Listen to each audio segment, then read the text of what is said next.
Hey, Boone! You were late today, weren't you? Why the hell are you going to lunch with everyone else?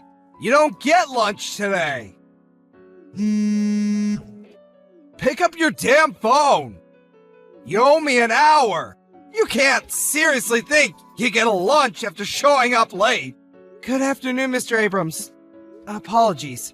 I left my seat for a few minutes to call the hospital to check on the old lady this morning. I'll be back immediately. I see. That's right. Your excuse for being late today was that you were helping someone in a medical emergency, wasn't it? Something about some old hag collapsing while you were on your way to work? You gave her CPR and sat in the back of the ambulance with her. Did I miss anything? That's how it went, right? That's right. There was an old lady lying on the floor at the train station. She looked seriously unwell. I tried speaking to her, but she was unresponsive, so I performed CPR. Luckily, she came around, and then I called an ambulance. Is this seriously the story you're going with? Even high school kids don't use crappy excuses like this anymore. You should have just said you overslept. I might have actually believed you then. Mr. Abrams, it's the truth. I understand it might sound like an excuse because it's not exactly the sort of thing that happens every day, but it's true. I never imagined I'd get wrapped up in something this dramatic either. Yeah, I've heard enough. I get the gist of your story now. I just don't believe it, truant boy. Truant boy Boone! It's got a ring to it! You're a real pansy, you know that, truant boy? You call yourself a man? You always try to evade responsibility like some pitiful worm. Really grinds my gears. The way you go around the office with that stupid grin on your face, brown-nosing everyone. You're such a suck-up. Why not just be a man about it and admit what you did? To top it off, you tried pulling the wool over my eyes with the lamest excuse I've heard this decade. Don't you feel embarrassed? It's not really like that. Look, you can't even defend yourself properly. Why? Because I'm right. You're surprisingly stupid for someone who graduated from the world-famous Peeps University. Did you bribe them for your degree? Anyone can see you only got hired at this company in the first place due to the university you studied at. You're not fooling me though, truant boy. I'm a firm believer in meritocracy. I'll get rid of anyone who doesn't make the grade without thinking twice. Even if you can study, what use is it if you can't apply it in the real world? You're playing with the big boys now, truant boy. You should have tried harder. I'm sorry, Mr. Abrams. I'll do my utmost to ensure I live up to your expectations from now on.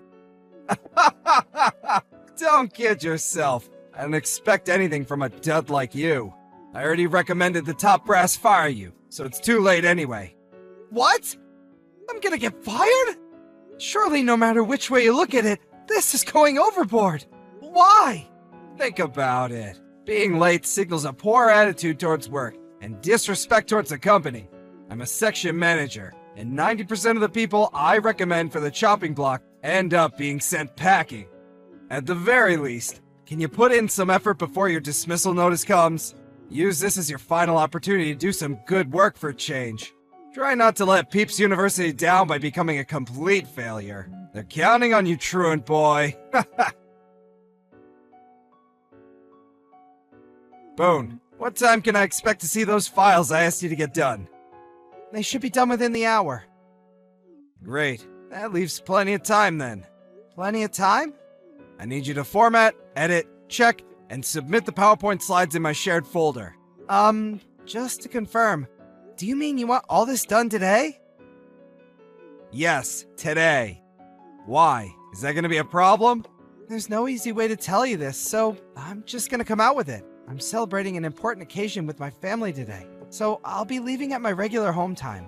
Besides, even if I got started on the files right now, it's doubtful I'd get them done by the end of the day. Is tomorrow really not possible? An important celebration with your family? You can do that whenever you like. And I need these files dealt with today, so you don't have permission to leave early. It's a man's job to work and make money. You can deal with your insignificant family crap once you've submitted the files. Your family can wait, but your job can't.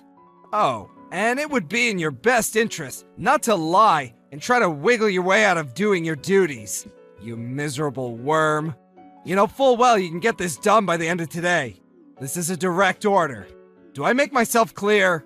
Please, sir, it's not that I'm saying my job isn't important. Not at all. But to tell you the truth, my family are more important than work. I can't in good conscience do overtime if it means letting them down. Once again, sir, I must insist, even if I was to get started on those files you asked me for right now, they would absolutely, beyond any doubt, take me past home time. Finally, this company doesn't operate on an overtime policy, so I have no obligation to do what you're asking me to from a contractual standpoint. Now, sir, I mean this with the utmost respect, but I just took a look at the files you asked me to complete, and the deadline doesn't seem to be anywhere near as pressing as you seem to be suggesting it is. Are you answering me back again? You just don't give up, do you? Man, am I pleased I advised the higher-ups to fire you. This place is gonna run so much more efficiently with you gone. So, you did report me then? The way I see it, there's one more huge advantage of getting rid of you, which I'm really looking forward to see in effect. Everyone in the department's gonna be so terrified they're next, and so worried about being in my bad books, I'll have my own personal army of obedient worker drones. I can't wait to make an example out of you. They'll be practically begging me for extra work. It's gonna be great! The sooner you're out of here, the better. Huh? You're doing this to make an example of me? It's not really that, but it's a big part of it. And really? Huh? That's how you speak to your direct supervisor? Who the heck do you think you are, worm? Are you getting an attitude with me, your boss? Sir, I don't have an attitude. The fact of the matter is, you were late. Now here's the thing, you're useless at the best of times. So really, this is just what I've been waiting for. You talk back to me at every opportunity. You don't do your job. And you're so arrogant, you prevent me from doing mine. You're an obstruction, an obstructive worm. I just can't wait for your name to get called out by HR. I'm almost disappointed I won't be able to watch the announcement in person. I'd bring popcorn. I'm done talking to you. Bye, delinquent. Hey, worm boy, are you alive? I heard you got called into the CEO's office. Did he do it?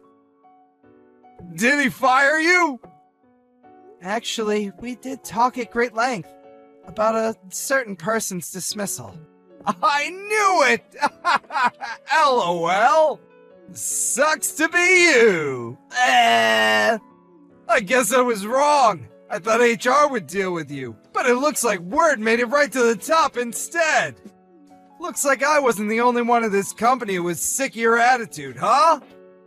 Imagine getting fired after trying to play the saint with some lazy excuse. You're so lame. Out of all my subordinates, past and present, you're probably the lamest dude I've ever managed at this company. My stomach hurts. Do you seriously think I'd fire the man who saved my mother's life? Who the hell do you think you are to act like this at my company? Huh? What's this? What are you even talking about, worm boy? Did you lose your mind? Did you finally crack under all the pressure? Phone call, 10 seconds. As I just told you on the phone, you need to get back at the office at once. Mr. President, sir. Why are you? Did I not just tell you? Boone saved my mother's life. I heard about how you were sending him all sorts of unpleasant messages using your company phone. So I asked him to pass me his. I'm sorry, sir. I'm really sorry, but I'm not sure what you mean. What does Boone have to do with your mother, sir? You're aware of why Boone was late the other day, are you not? Yes, I'm aware. Then you know full well what I mean, Sam. Go on, take a shot in the dark. I'm terribly sorry, sir. Other than something about helping an elderly person, I don't remember. The elderly person was my mother. Oh, I see. That explains everything. Wow, to think Boone saved your beloved mother's life. He's such a hero. What an incredible, selfless man. That's right, he is. I'll admit that there are times when the quality of his work can leave a little something to be desired. But putting that aside, he's a good man with a good heart. It's an honor to have him at my company, and I intend to keep him here as long as possible. Yes, as you say, sir. My own thoughts echo your sentiments. I've always said this about him. He's a great man. A real pleasure to be around. We're lucky to have him. The longer he's with us, the better, I say. What the hell are you talking about, Sam? From what I've heard, you didn't believe him in the slightest. Not only that, but you attempted to use his lateness that day as pretext to have him fired. No. That's all wrong. Which part is wrong? Well, you see, the thing is, Mr. Benson, I saw the report you filed with HR about how you claimed his attitude towards work is poor, about how he lacks the skills required to do his job properly. Ring any bells? When I had HR conduct an investigation, it turns out the reality was the exact opposite of what you wrote. His reputation is stellar, one of the best at the company. So, I think it's fair to say that what you've done here is file a false report, isn't it? No! It's not fair to say that at all! In fact, it couldn't be more unfair! Boone's got everyone fooled! He's been bullying and harassing me in secret this whole time! Are you just making excuses? That's funny. Judging from the chat logs, I could have sworn you hated people who try to worm their way out of things and dodge responsibility. You call yourself a man? And please, Boone bullying and harassing you? Do you have a shred of evidence to back that up? By that, do you mean he just had the courage to correct your mistaken opinions? Are subordinates not supposed to give their opinions to the boss? I'm sure that's the world you'd like to live in. Are your staff disqualified from telling you what they think? Or being honest when they're not capable of doing something simply by the virtue of the fact that they're lower down on the chain of command than you? Does your job consist of treading on and oppressing subordinates more talented than yourself? No, not at all. Please, sir, I'm being set up. To make matters worse, I've had reports from HR that you've been throwing your weight around the other employees in the department too? I've received several reports that you've tried to make an example of Boone to keep your other employees in line, and people have been treading on eggshells around you. I haven't just heard this from one or two people either. Almost all of the employees in your department are concerned and dissatisfied with the way you've been conducting yourself lately. What's your excuse this time? Mr. Benson, I'm deeply sorry. I accept what you say, and there may be some room for improvement in the way I conduct myself at work. I won't make an excuse. What I've done is inexcusable, which is why I'm begging you, please, to be merciful and make my punishment as lenient as you can. You admit wrongdoing then? That you submitted a false report against another employee? That you abused your position of authority at this company to make the working environment needlessly stressful and difficult for your employees? Yes. I'm deeply sorry, sir. I see. That's good. If you admit wrongdoing, I'm satisfied. Mr. President! Thank you so much! However, just because I'm satisfied with your admission doesn't mean you're getting away with it. I only meant I'm satisfied with the matter that Boone is now settled. That said, there's the matter of all the other employees you hounded and harassed into resignation. What do you have to say for yourself about that? Excuse me? That's right. A large number of employees from your department handed in their resignations recently. I made sure to receive testimonies regarding your conduct from every single one of them. Testimonies claiming you were harassing them. Every single one of them. I don't know a thing about that. The timing was perfect. Just as you were about to call into my office to discuss the issue of mass resignations, I got word on how you'd been acting towards Boone. Tell me, Sam, where are you right now? You're awfully late. What's taking so long? I've been rushing back to the office the moment you called me. I'm so sorry, sir. I'm going as fast as I can.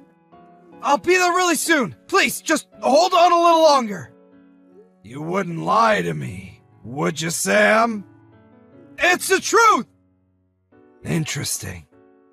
Is that hamburger tasty? Huh? The window, behind you.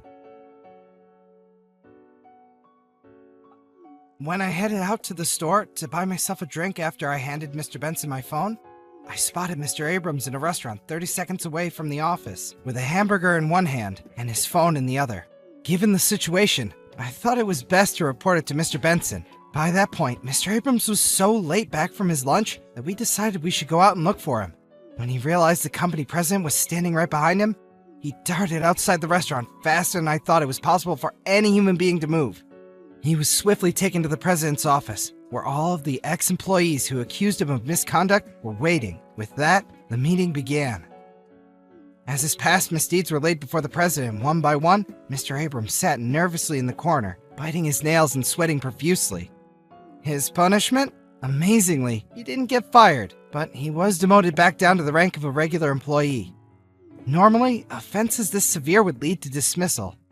But it seems like Mr. Benson didn't feel comfortable letting a man like Sam Abrams loose on society.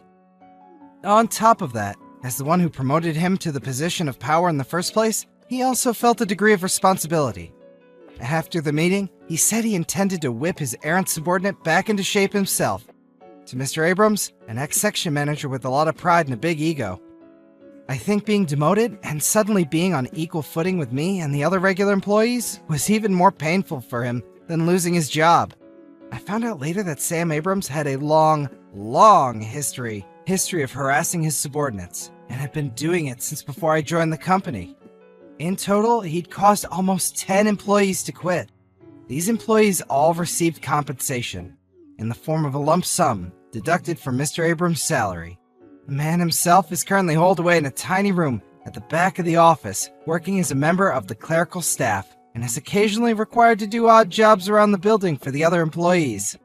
There's something deeply satisfying about the man who used to make your life a living hell, being forced to make you cups of coffee. LOL. Obviously, he deserves everything, and is only himself to blame, so I don't have an ounce of sympathy for him.